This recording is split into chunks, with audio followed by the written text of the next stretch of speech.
Oleh karena itu dengan pidana mati. Terpidana kasus pembunuhan berencana Brigadir Yosua Huta Barat, Ferdi Sambo, batal dihukum mati. Vonis mati Ferdi Sambo dianulir Mahkamah Agung lebih ringan, menjadi penjara seumur hidup. Terdakwa Ferdi Sambo, SH, SIK, MH, putusan PN, pidana mati, putusan PT, menguatkan, amar putusan kasasi, tolak kasasi penuntut umum dan terdakwa dengan perbaikan kualifikasi tindak pidana dan pidana yang dijatuhkan. Menjadi melakukan pembunuhan berencana secara bersama-sama dan tanpa hak melakukan tindakan yang berakibat sistem elektronik tidak bekerja sebagaimana mestinya yang dilakukan secara bersama-sama. Pidana penjara seumur hidup. Tak hanya Sambo, 3 terdakwa pembunuhan Brigadir Yosua lainnya juga mendapat keringanan hukuman, yakni istri Ferdi Sambo, Putri Chandrawati, dari 20 tahun menjadi 10 tahun penjara. Ricky Rizal dari hukuman 13 tahun menjadi 8 tahun penjara. Dan Kuat Ma'ruf dari 15 tahun menjadi 10 tahun penjara. Sementara itu, sang justice kolaborator Barada Richard Eliezer telah bebas dari lembaga pemasyarakatan. Eliezer dinyatakan sudah menjalani program cuti bersyarat sejak Jumat 4 Agustus 2023 hingga 31 Januari 2024. Mantan ajudan Ferdi Sambo ini divonis 1 tahun 6 bulan penjara pada pertengahan Februari 2023. Eliezer dinilai bersalah turut terlibat dalam pembunuhan berencana terhadap Brigadir Yosua yang diotaki Ferdi Sambo. Pembunuhan terjadi pada 8 Juli 2022 di rumah dinas Ferdi Sambo di Duren 3, Jakarta Selatan. Peristiwa ini awalnya disebut tembak-menembak antara Eliezer dan Yosua karena ada dugaan pelecehan terhadap istri Sambo. Sempat menjadi sorotan publik, proses persidangan Sambo CS telah berlangsung berbulan-bulan, mulai pertengahan Oktober 2022 hingga Februari 2023. Tim Liputan, Kompas TV.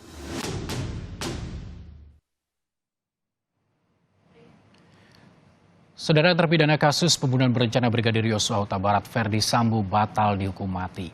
Permohonan kasasi Sambo dikabulkan oleh Mahkamah Agung.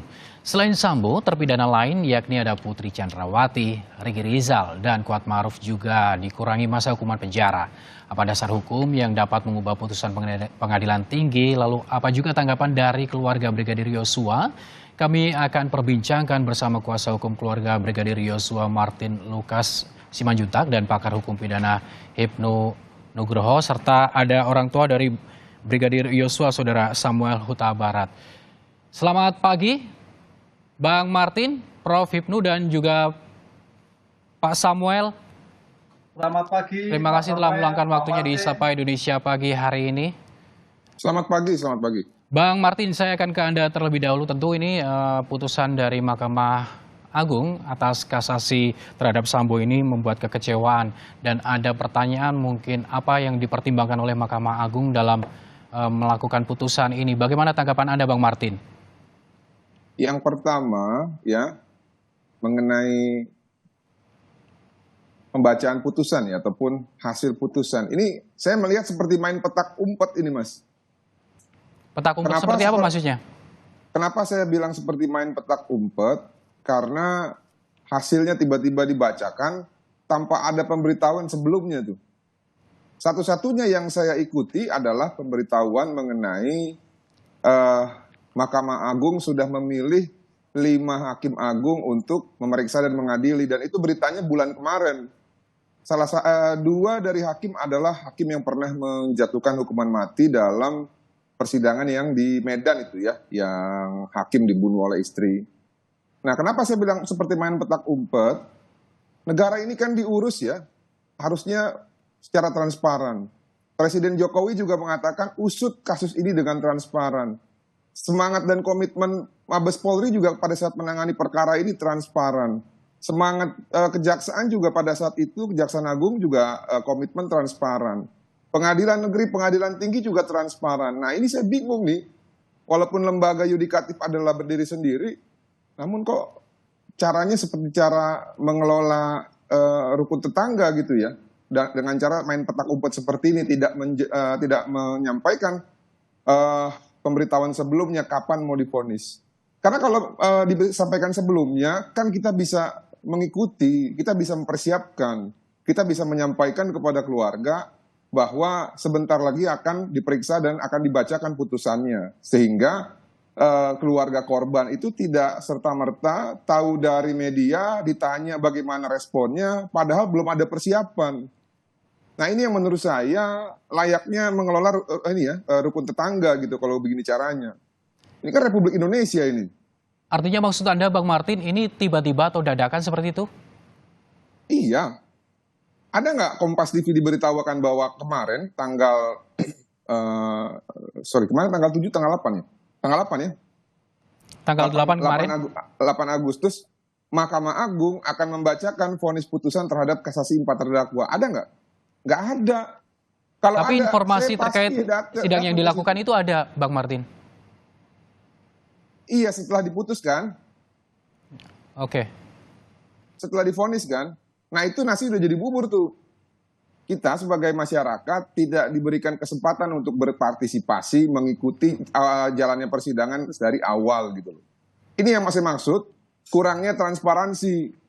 Nah yang kedua, permasalahannya adalah ternyata vonisnya ini ya membuat tanda tanya besar gitu loh. Apa tanda tanya besarnya?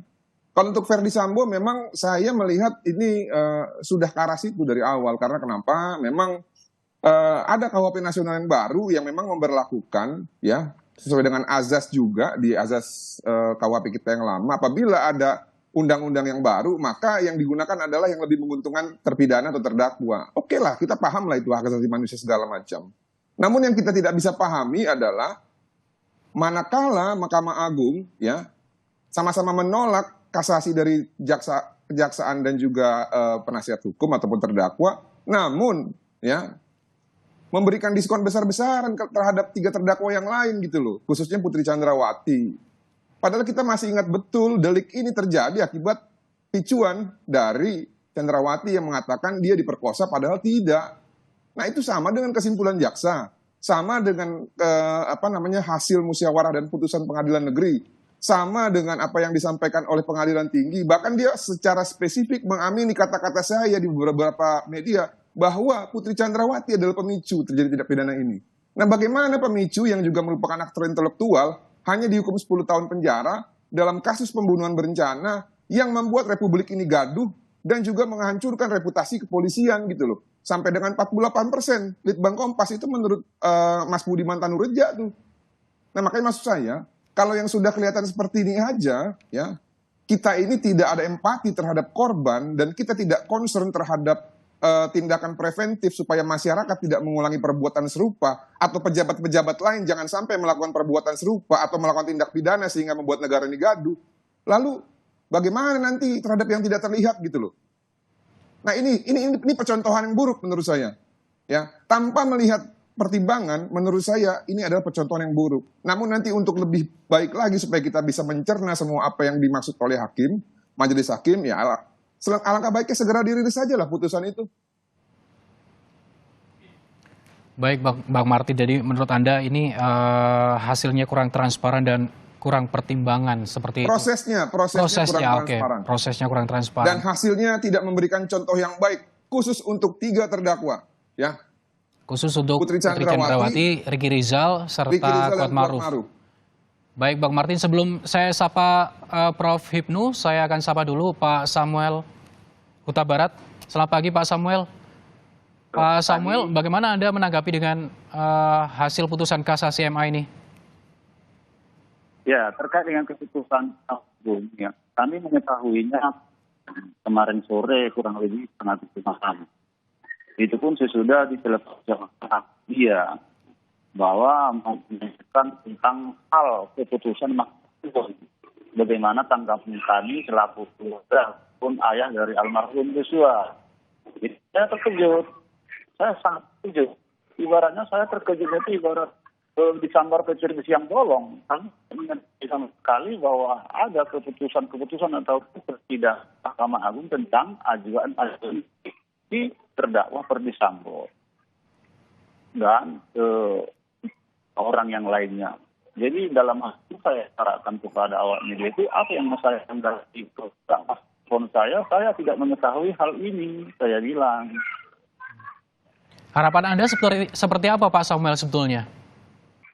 Memang harapan kami itu sebelumnya aturan yang berjalan di Pengadilan Negeri Jakarta Selatan, di Pengadilan Tinggi Jakarta yang itu transparan dalam hal-hal yang sangat penting bahwa ini.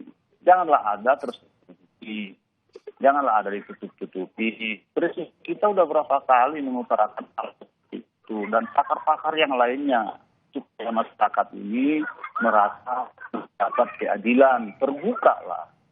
Nah, secara senyap begini tiba-tiba ada. Dalam hal ini kami sangat membingungkan masyarakat kecil. Apalagi kami orang tua dari almarhum Joshua.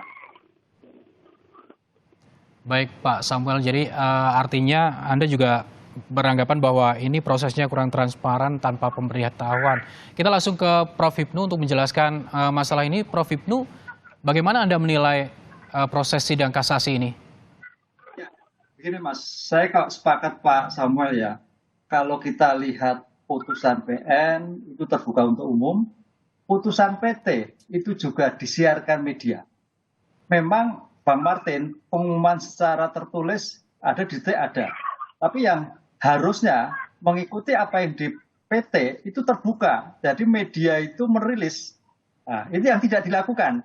Tahu-tahu sore ada pengumuman dari juru bicara. Ini saya kira yang menjadikan suatu kurang baik di dalam suatu proses peradilan kita. Karena inginnya kita, prinsip hukum itu adalah peradilan terbuka untuk umum. Prinsip itu. Kenapa prinsip terbuka untuk umum? Karena biar semua orang mendengar, semua mengetahui, semua menganalisis. Nah, dalam hal putusan kasasi kemarin tidak ada. Tahu-tahu sore. Coba kalau pagi itu sudah diumumkan, saya kira seluruh masyarakat akan melototi media, melototi putusannya, apa pertimbangannya dan sebagainya. Ini enggak, kaget. Itu yang pertama. Kemudian yang kedua, kalau kita lihat pertimbangan putusan juga kita sampai sekarang belum tahu. Yang jadi masalah adalah sekarang putusan pemidanaannya. Yang jadi putusan pidananya oke lah. Kalau dari segi keadilan, Pak Samuel pasti ini nggak adil karena hilang nyawa. Tapi dari pendekatan norma, ini saya kira suatu putusan yang dapat bisa dieksekusi. Karena kalau putusan pidana mati itu sampai detik ini, hari ini pun kayaknya masih moratorium. Jadi ada ratusan pidana mati, khusus narkotika itu tidak menjadi mati-mati. Nah, ini eksekusi. Nah, karena hukum itu kan finishes operative, hukum itu harus selesai. Kan itu. Nah, kemudian yang ketiga terdakwa tadi, ini juga tidak tahu. Yang kami dengar pertimbangan putusannya adalah merubah Bang Martin dari dulunya turut serta menjadi bersama-sama.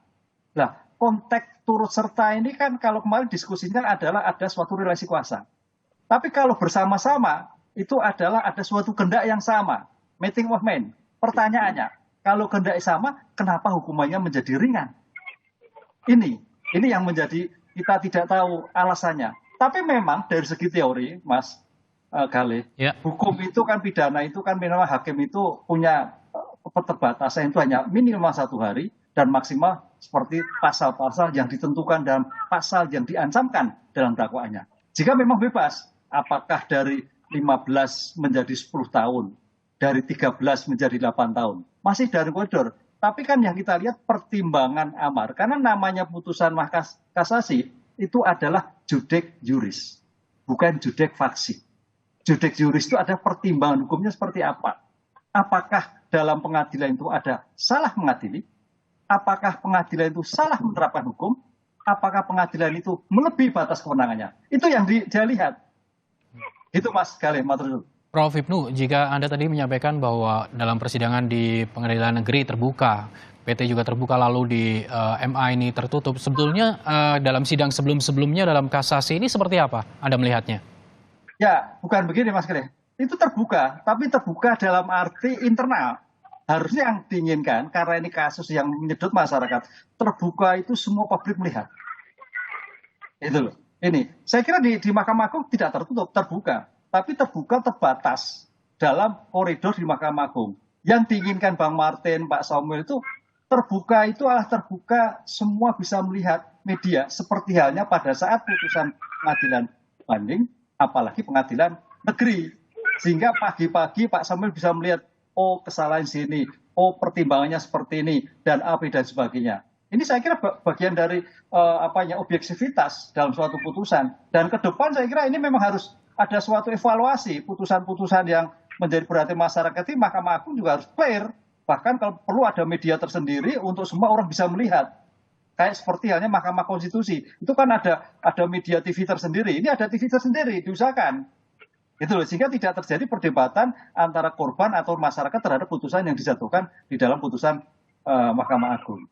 Saya ke Bang Martin. Jadi begini, saya tambah sedikit tadi mengenai transparansi ya, dan juga proses. Selain tidak terbuka untuk umum, yang saya kritisi itu gini, Mas dan Prof. Ibnu. Di pengadilan negeri, jadwal putusan itu sudah disampaikan jauh-jauh hari ya di pengadilan negeri. Di pengadilan tinggi pun sama. Ya, seminggu sebelum putusan sudah ada pemberitaan melalui rilis pers bahwa tanggal sekian-sekian vonis terhadap para terdakwa itu akan dibacakan secara terbuka untuk umum. Nah, ini yang saya tidak melihat gitu ya, pemberitahuan kepada keluarga ataupun pemberitahuan kepada masyarakat lah. Kenapa? Karena ini sangat penting dalam negara yang sekarang sedang beranjak kita mau menuju transparansi supaya segala sesuatu bisa diawasi. Karena kalau tidak ada partisipasi publik, ya, yang mana kalau mau ada partisipasi publik berarti harus ada pemberitahuan, segala sesuatunya itu akan dicurigai hasilnya, objektif atau tidak. Nah, itu masalah pertama. Masalah kedua sekarang terkait putusannya. Ini kan putusannya akhirnya ketika seluruhnya belum dirilis, kita tidak bisa melihat pertimbangannya. Ini kan menjadi hal yang kontradiktif. Manakala pengadilan tingkat 1 dan tingkat 2 sebelumnya sepakat. Lalu Mahkamah Agung yang lebih tinggi ternyata berbeda pendapat. Tadi juga ada disampaikan oleh Prof. Ibnu. Secara bersama-sama berarti tergenapi lah mens rea itu atau meeting of mind. Nah, ini kan lebih aneh lagi. Nah, apakah kita mau membiarkan sampai dengan putusan nanti diterbitkan ini masyarakat bertanya-tanya sehingga terdampaklah citra buruk terhadap lembaga peradilan. Nah, ini menurut saya dari segi komunikasi ini buruk sekali gitu loh. Jadi mohon maaf kalau saya terlalu frankly atau terlalu terang-terangan, ya ini ibaratnya kita mengurus sesuatu seperti mengurus rukun tetangga gitu loh. Mohon maaf, ini jujur. Ini yang perlu saya sampaikan kepada kita semua gitu loh. Terima kasih. Saya ke Pak Samuel. Pak Samuel, sebetulnya dari dalam persidangan yang sudah dilakukan dari pengadilan negeri, pengadilan tinggi, lalu di Mahkamah Agung, bisa diceritakan ada pemberitahuan seperti apa atau di waktu di Mahkamah Agung aja yang nggak ada? Iya, dari awal persidangan di Pengadilan Negeri Jakarta Selatan, kita sangat mengetahui media dan itu mengumumkan tanggal berapa dan siapa, tanggal sekian Sianu, tanggal sekian dan seterusnya. Kita bisa untuk mengikuti persidangan tersebut. Begitu juga di Pengadilan Tinggi. Itu sebelumnya seperti yang diutarakan oleh Pak tadi, seminggu sebelum persidangan tinggi sudah disiarkan dalam media dan kita pun sudah memiliki suatu rencana untuk persidangan di Pengadilan Tinggi. Dan di Mahkamah Agung ini kita itu saya bilang tadi ibarat terbisan bolong, tidak tahu kalau tidak ada angin, tidak ada hujan, dan artinya itu ada keputusan langsung diumumkan pada bagaimana kita tidak mengetahui secara transparan. Itu sangat kami kecewa. 7 malam ataupun pas maghrib nanti mengetahui hal yang di Mahkamah Agung. Jadi itu yang membuat kami keluarga ataupun orang tua dari almarhum maunya di negara kita ini terbukalah untuk masyarakat. Ya, kita mengikuti bagaimana proses-proses sebenarnya di negara kita ini. Apakah itu masyarakat awam yang begitu kurang paham soal hukum-hukum ini. Prof. Ibnu, bisa menjawab soal ini Prof. Ibnu? kalau Ya, memang ini kemarin itu hanya melakukan konvers dari Kepala Biro Hukum dan Humas MA, dan saat ditanya sejumlah wartawan juga detail pertimbangannya juga akan disampaikan, namun itu juga belum tahu kapan harinya kayak seperti itu. Bagaimana aturannya sebetulnya, Prof. Ibnu? ya, aturannya kalau kita berbicara pada asas Mas Gali, asas cepat. Jadi secepatnya. Jadi kalau kemarin memang sudah dibacakan, harusnya hari ini konsekuensinya sudah bisa dirilis. Itu kalau kita berbicara pada asas cepat. Oleh karena itu sebetulnya dalam hal putusan-putusan yang menarik masyarakat ini tidak ada konferensi pers, tapi harus rilis pada saat putusan dibacakan. Sehingga hakim-hakim, 5 hakim agung tadi bisa terlihat A, B, C, D, dan sebagainya. Gaya pemikirannya seperti apa, spirit teorinya yang dipakai apa, kan gitu. Ini kan terlihatnya kan ada 2 dissenting opinion. Berarti kita masalah, oh Pak A, Pak B, dissenting opinion yang mengamini pidana mati, oh bagus, artinya berpandangnya bagus. Oh hakim B, C, D ternyata menganulir pidana mati. Ini kan lihat, karena ini bagian juga saya kira ketika objektivitas lewat transparansi dengan media akan menjadi pembelajaran Mas Gali. Pembelajaran masyarakat hukum, hakim-hakim di tingkat bawah dan sebagainya. Sehingga tidak ada yang tutupi. Kalau seperti ini kan dissenting opinion. Sehingga kita berpandangan begini, ada seorang hakim MA yang selama ini biasanya pidana mati, yang saya dengar kemarin Pak, ini kok mengalurin pidana mati. Nah ini kan, jadi saya pikir, wah saya pidana mati. Ada seseorang itu yang konsisten pidana mati, tapi ternyata kemarin malah tidak. Malah Apa ini seperti yang disampaikan Bang Martin tadi karena ada perubahan undang-undang seperti itu, Prof? Ya itu kan gini, melihatnya bukan sifat undang-undang Mas. Kita melihatnya bahwa suatu hukuman itu melihat aspek jera yang bersifat retributif, pembalasan. Itu penting. Ataupun pelaksanaan itu nanti ada pemaafan, ada terkait dengan bersyarat, itu lain soal. Tapi ketika hukuman dijatuhkan itu menjadikan masyarakat kaget, jera, tidak ada tindakan lagi. Itu Mas, jadi spirit psikologi menurut saya, setiap putusan dijatuhkan itu mendapatkan efek jera. Walaupun nanti dalam pelaksanaannya ada perubahan undang-undang, itu lain soal. Tapi menjadikan efek jera sebagai hukum retributif, sebagai pembalasan kasus yang menyangkut masyarakat, itu harus mencerminkan keadilan masyarakat. Lain kalau kasus-kasus terkait rehabilitatif, misalkan pencurian, penggelapan, itu kan keadaan faktor bisa diperbaiki, gitu Mas. Apalagi terhadap restoratif. Inilah yang harus dipertimbangkan makna pemidanan yang mana yang merupakan retributif, mana yang rehabilitatif, mana yang restoratif. Baik, Saya boleh tambahin Prof. sedikit? Ya, siap. Silakan, Bang Martin. Jadi begini, sebelum putusan Mahkamah Agung ini, jauh-jauh hari ketika media sudah tidak menyoroti perkara Ferdi Sambo dan yang lain, ya seluruh media, saya sudah sampaikan melalui kanal YouTube Irma Huta Barat bahwa bahwa ada 2 fenomena yang akan mempengaruhi putusan Mahkamah Agung nanti. Apa itu? Yang pertama, melalui putusan nomor 20 tahun 2023, saya lupa nomornya berapa, Mahkamah Konstitusi, ya. Mahkamah Konstitusi sudah mengeliminasi hak ataupun kewenangan jaksa untuk mengajukan PK dalam hukum pidana. Itu pertama. Yang kedua, ada eksaminasi putusan Ferdi Sambo tingkat pengadilan negeri yang dilakukan oleh 10 guru besar, ya, yang dalam kritisinya terhadap putusan tersebut itu banyak sekali mengkritisi putusan-putusan pengadilan negeri. Seperti contoh, pasal 340 tidak cocok diterapkan pada Ferdi Sambo, seharusnya 338. Motif itu tidak digali. Lalu perannya Putri dianggap terlalu berlebihan dalam vonis tersebut.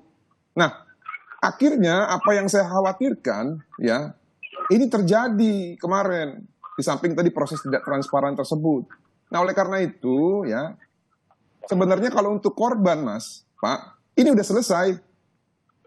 Secara hak korban untuk mendapatkan keadilan dalam tingkat sistem peradilan ini sudah selesai.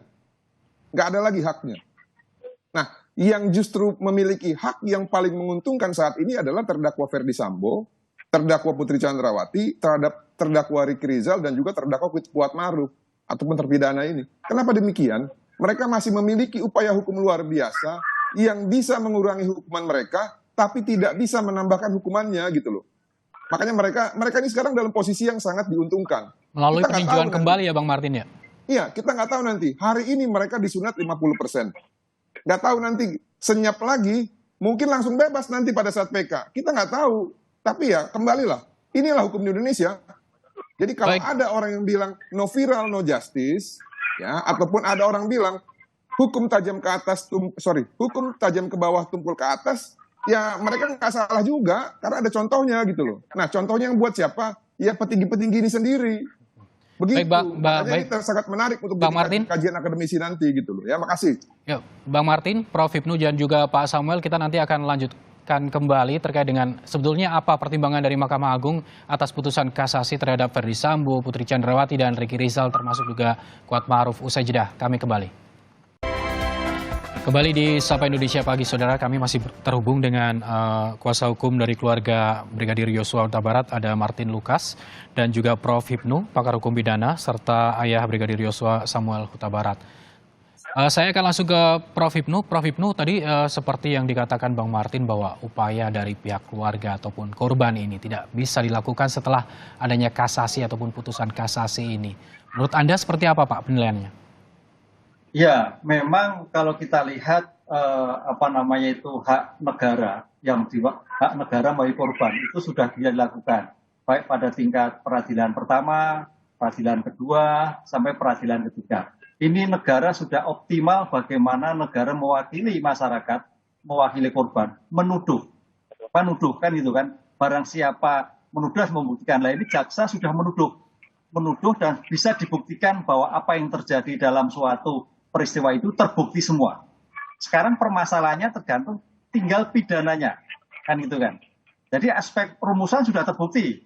Pidananya ini yang menjadi ganjalan kenapa hukumannya pidananya tidak seperti yang dibayangkan ketika pada putusan pengadilan negeri atau pengadilan tinggi. Memang dalam undang-undang, hakim itu punya kebebasan minimal 1 hari dan maksimal yang ditentukan dalam undang-undang. Maksimal yang ditentukan undang-undang yang kalau semua itu diancamkan 340 berarti adalah pidana mati. Nah gitu Mas. Karena hakim itu akan dikatakan salah kalau memutus melebihi yang diancamkan dalam undang-undang yang disebutkan dalam surat dakwaan. Begitu. Ini kemarin sudah dibawa. Nah pertanyaannya, aspek yuridis apakah?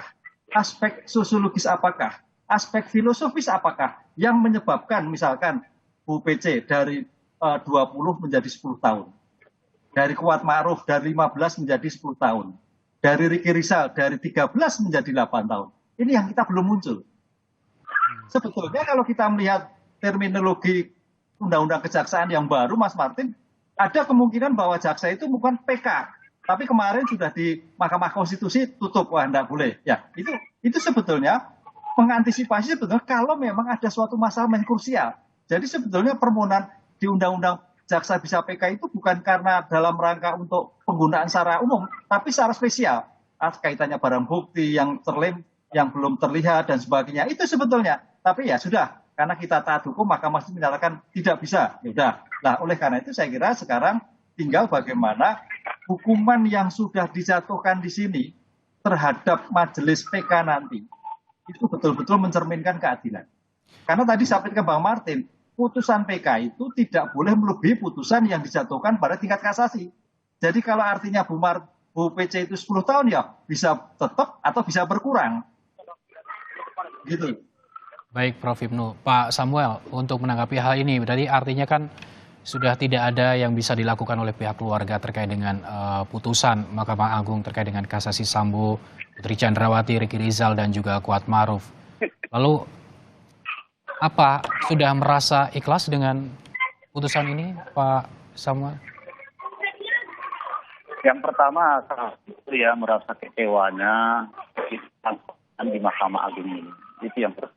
Kami merasa kecewa tentang keadaan di Mahkamah Agung ini. Kami tidak mengetahui ataupun tidak ada ya diberitahukan tentang keputusan daripada Mahkamah Agung. Kalau soal keputusan Mahkamah Agung itu, ya soal prosesnya ataupun soal tanggapan kami itu kan aja sama proses hukum yang berjalan. Merasa kecewa, namun tetap akan menghormati hukum yang berlaku.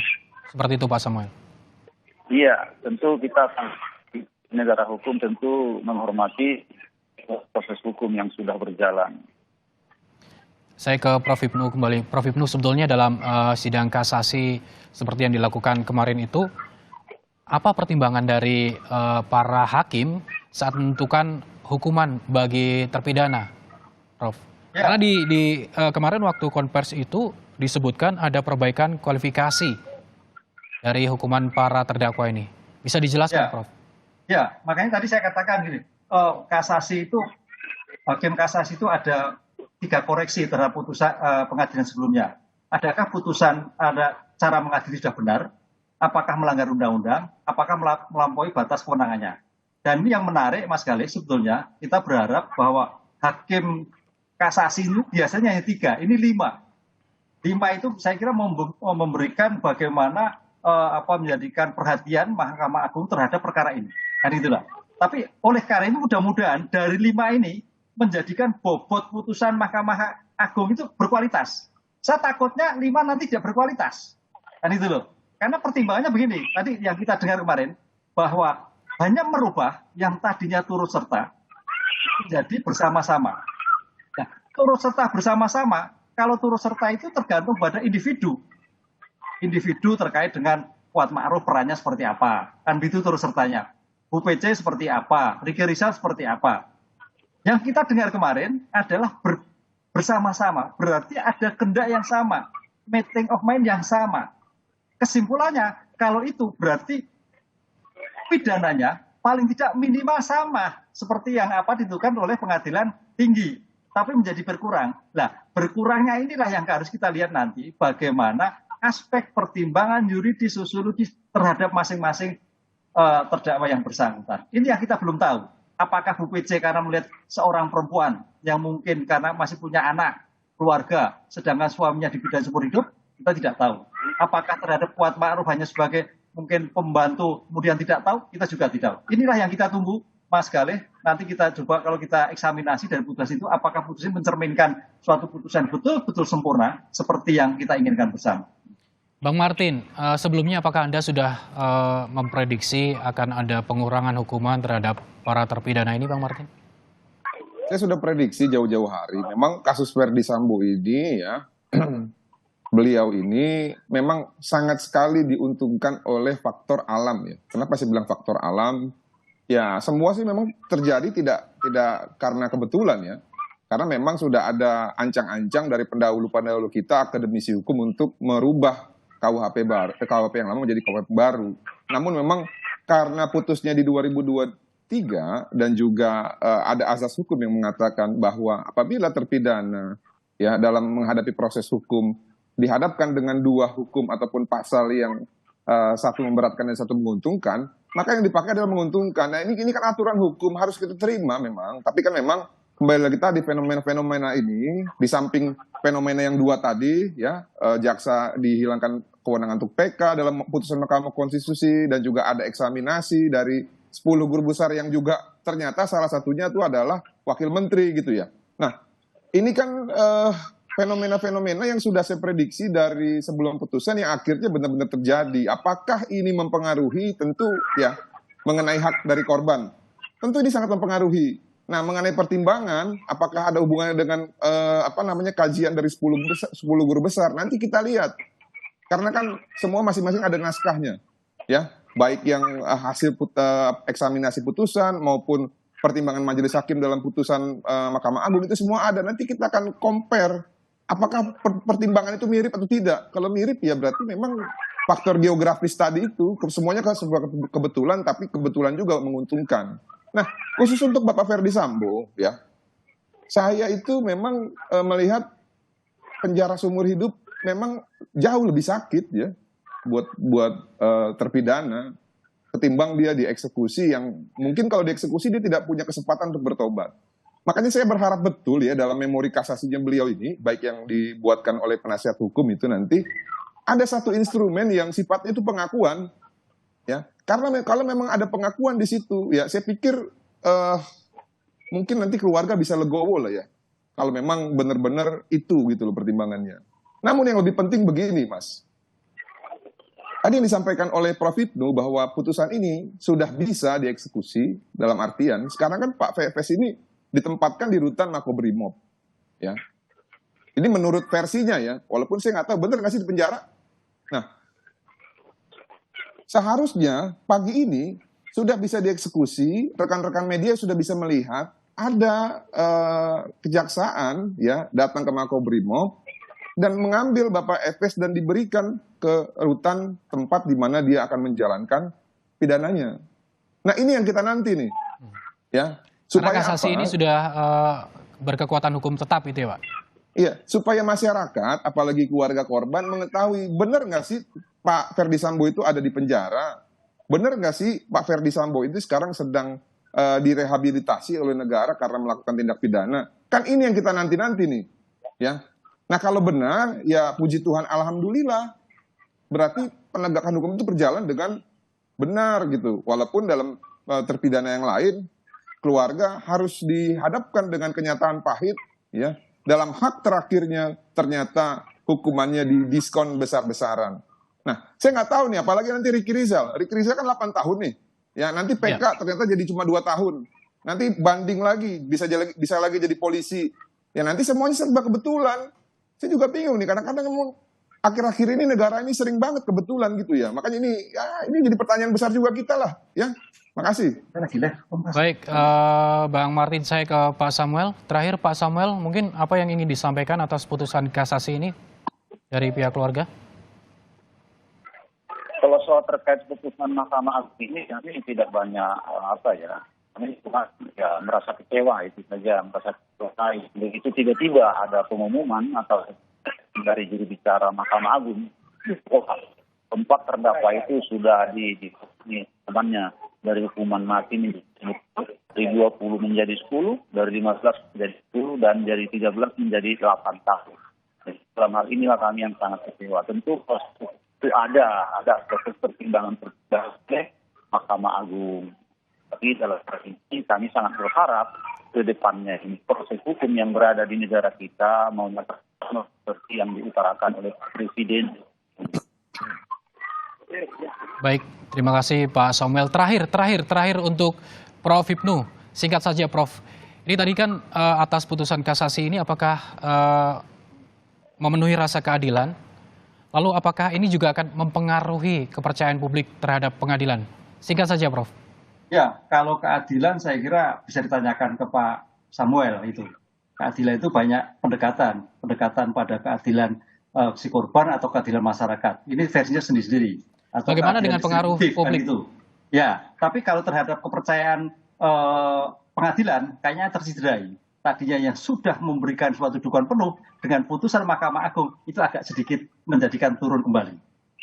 Baik, terima kasih Prof. Hipnu, Bang Martin dan juga Pak Samuel telah bergabung bersama kami di Kompas TV di program Sapa Indonesia pagi hari ini. Sampai jumpa.